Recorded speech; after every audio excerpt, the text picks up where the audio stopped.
Okay, now before I start, I'm just going to hand the handouts out and some leaflets. So if you take a leaflet and a handout each, I've kept some back because I think there's probably don't need them all handing out. If you don't get any handouts or a leaflet, please let Rebecca know, she'll come back. Okay, so I'm Alison Branagan, and before I start sort of waffling on entertainingly for the next sort of 45 minutes or so, I just want to check a few things. So how many people have we got here who do ceramics? You raise your hands. How many people doing glass? Wow, that's quite a lot. How many people doing furniture? How many people doing textiles, any kind of fabric, textiles, making, jewellery, metalwork, silversmithing, product design, and are there any artists who've sort of sneaked in? Have I missed anything? Is that? I've covered everything. It's important that we speak. Okay, right. So, how many people here feel that they've already started off their professional maker's practice? So you're already selling things and maybe taking some commissions on. If you'd like to raise your hands. Okay. How many people here have registered as self-employed or set up a company? Okay.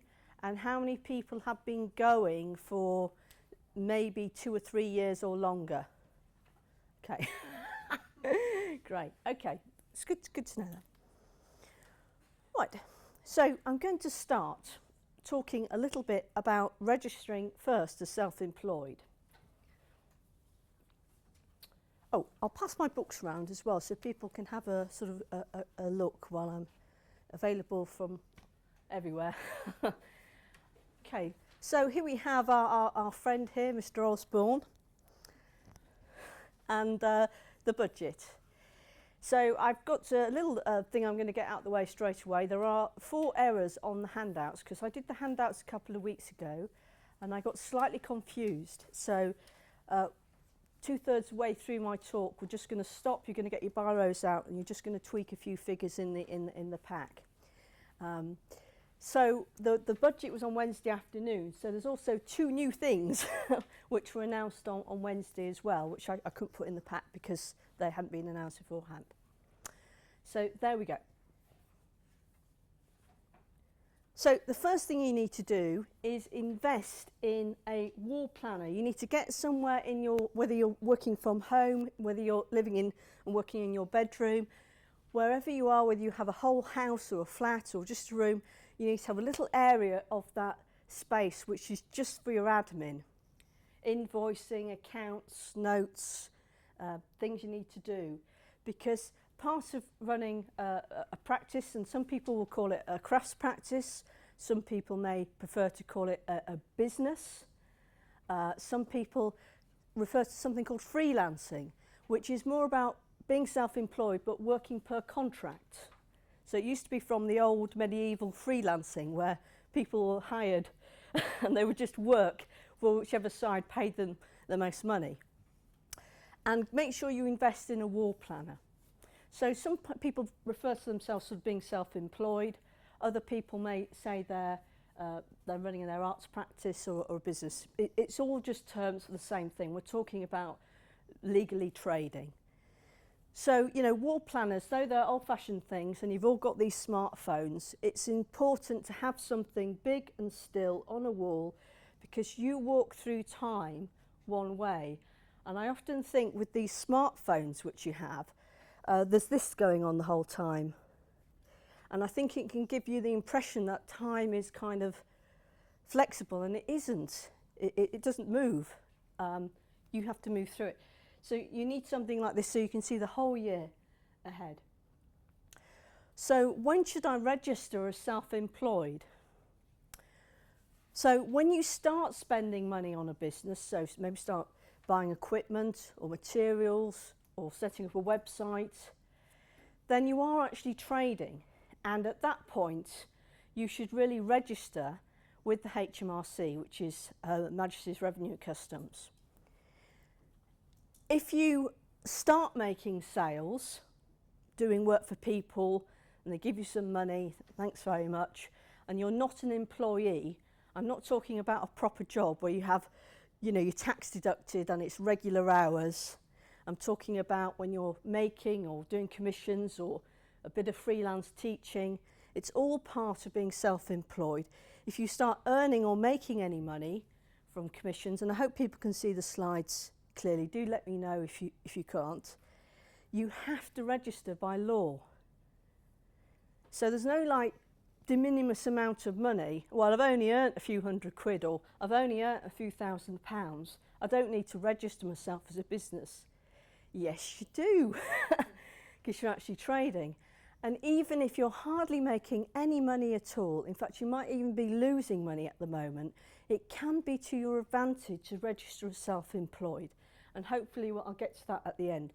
This is a very, very big subject, and I'm trying to just get it across in a short way, which, you know, doesn't give you the whole picture, but I'm doing my best. So the revenue, God bless them, their souls, their socks, seem to have a very poor understanding of design, because all the forms, when you get them, they actually all look exactly the same. Yeah? So the only way to really distinguish them is by what they're called. So you can go to the HMRC website, or even just go into Google. If you just go into Google and type CWF1 HMRC, you actually get the PDF coming up at the top of Google, because I tried it yesterday. But you can go to the HMRC, download this, print it out, fill it in. You can also now register online via the HMRC website. If you do register online, always print out evidence of your registration. When you do put this back in the post, if you decide to do it by post, make sure you keep a photocopy or take a photograph of it and print it out, because that's the start of your records. And the revenue can lose things or not receive things. Even digitally, things can get sort of lost. So the CWF1 form is your registration as self-employed, and it's free to register as what we call a sole trader.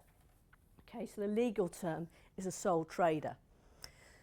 Now, if you are on a very low income and, you know, maybe you've earned £5,000, but your expenses were £8,000, or perhaps you've only sort of earned £2,000 and you've had a few £100s worth of expenses, if it's basically your net profits are less than £5,885, you don't have to pay Class 2 national insurance, which at the moment is £2.75 a week.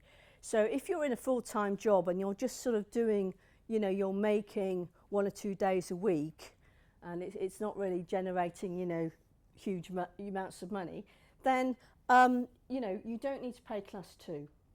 So this is the form to be exempt from paying Class 2, which is called the CF10 form. Don't worry, it'll get exciting soon, so bear with me.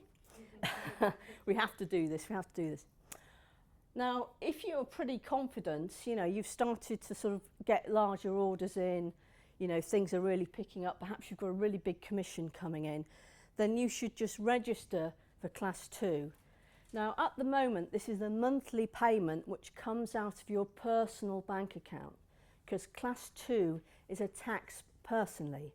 So it doesn't come out of your business account, it comes out your personal account.